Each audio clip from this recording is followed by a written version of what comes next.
of Ireland needing help now. The main issues that are continuously being raised in my constituency office are the cost of living, housing and health. I raised these issues with the government and expressed my disappointment. On the cost of living, we need to cut taxes for the middle and low income, and we need to increase social welfare in the upcoming budget.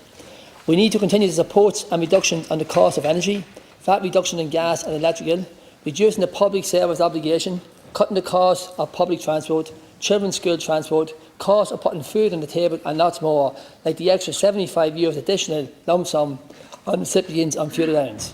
As I said in the Chamber last week, I welcome the €2.4 billion in the cost of living measures, and I say it again, we need help and we need help now.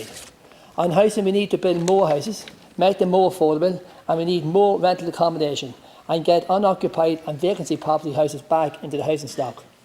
The government has a housing plan, Housing for All, which sets out to deliver 300,000 new homes by the end of 2030, including 90,000 social houses, 36,000 affordable purchases and 18,000 cost rental homes.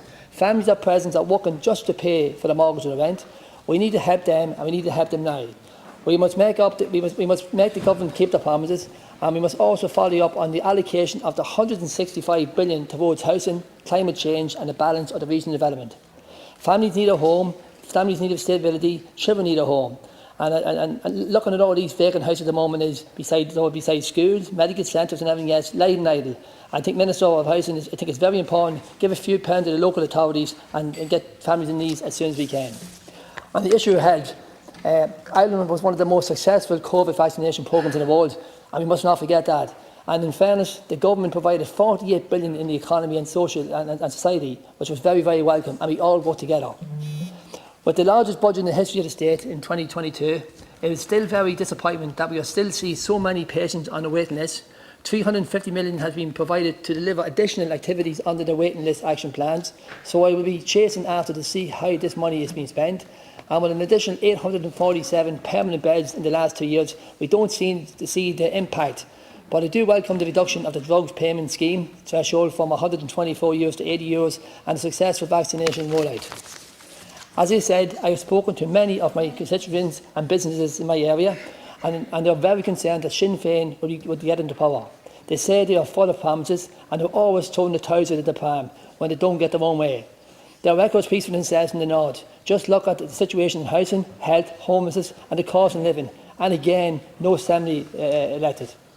The government has assured me that they are fully aware of the impact of the rising prices on the household and Irish businesses, and I will be working very closely with them over the next few months to make sure that they get the help they need.